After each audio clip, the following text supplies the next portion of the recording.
our second question about women being able to receive pleasure not only sexually but emotionally throughout life as well. Listen to this. Dear Gary, that's it. How many times do I have to go through a birthday and anniversary without a gift or even a simple card? I don't even care about a gift. In fact, I'd rather not have one because we can't afford it. But why do men not even give a lovely card, a note, something that says I love you? He used to be like a poet sending me long, loving letters. I know. It can't be like that when it can't be like when you are young and in love that way. But I'm not dead either. His big excuse is that I used to return jewelry he got me because we couldn't afford it, or I'd throw out his cards and stuff. Well, he used to buy me things we couldn't afford. On one hand, we'd be saving for a little vacation, and then he'd walk in with something way out of our price range. What man wouldn't be thrilled when his wife would tell him to stop buying her expensive gifts? And how long was I supposed to hold on to a poem or card? The week after my birthday? I can't hold on to it forever. I'm mad. It just isn't enough for him to have the kids get me something and sign his name to the card. Well, you're right. That actually comes from a lady in Oregon. You are correct. He should buy you presents. I don't care how many times you returned it, how many times you exchanged his presents, I don't know, but yes, people should always give cards, give lovely thoughts, and give presents. However, my question becomes for a lot of women, whether this is your issue or not, is are you comfortable receiving gifts and pleasure and favors and kindness? Sometimes not. I always believe that when women receive a present jewelry, you should not say you shouldn't have, you should say you should have. It's a little pricier than perhaps you can afford or you expected. So what? Take the pleasure. Be happy that he wanted to stretch himself financially or your collective selves financially for you. Now, yes, of course, if it's that once in a 25-year, very expensive piece that you're not going to see another thing like that again, perhaps you should go together and choose the piece together. And I always tell men, please, if you're going to buy jewelry for your wife and you're not sure about her taste, pick out 3 or 4 things or go with her.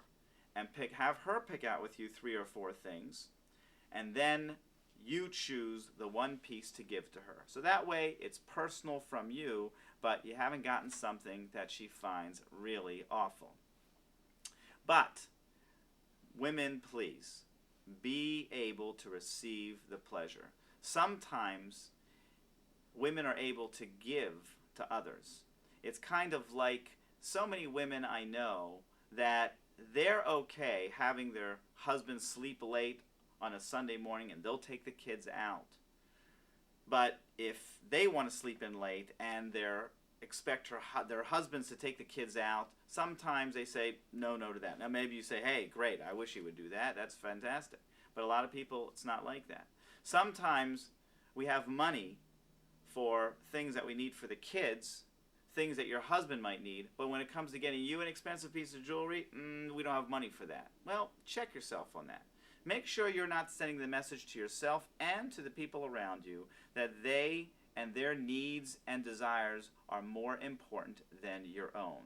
Try not to exchange gifts. As a matter of fact, yesterday I'm in a store. You're not going to believe this. Look at this napkin I found. I got a whole pack of them. His thoughtful gift had exchange written all over it. It's a joke already. Remember, men want to please you. Let them be pleased. You'll get more gifts. And if you keep returning and exchanging and you send the message, you got it wrong, buddy, you don't know what you're doing, well then yes, after a while, wrongly, he might stop buying you gifts. As far as cards and lovely poems, well, of course you can throw them out, but if it's important for you to hold on to them, you got nothing to lose and everything to gain by holding on to them. Remember, we are always, as human beings, motivated to do more and more good stuff for each other when we're complimented, when we are appreciated. Appreciation is key. If you haven't realized that yet, for men especially, read the book. Also, you can help me, as I said before, help men now. I am writing a book and I'm doing research on what's going on with women, why they cheat, why they remain faithful. And if you want to help get across the messages you think husbands need, please go to surveymonkey.com. I know it's funny. surveymonkey.com/marriages.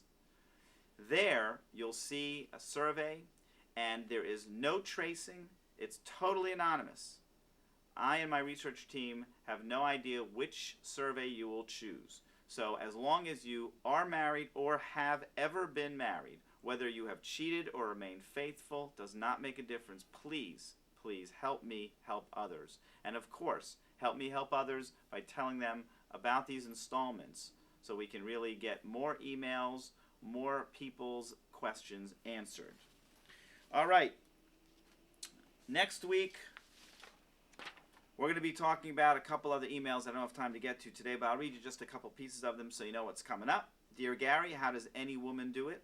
All of my friends agree with me that by the time we finish our day, we are exhausted. We work, we have kids, homework, we're supposed to exercise, clean, cook, and then have a big smile on for our husbands.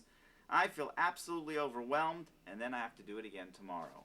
Well, we're going to get to that, as well as, dear Gary, after your show on Oprah, I checked my husband's phone records and almost died when I found his secretary's number maybe 50 times a day. She ends off her email, is once a cheater, always a cheater. So these are some of the important questions that we're going to be getting to, and I appreciate, again, you giving me the time to talk to you about it.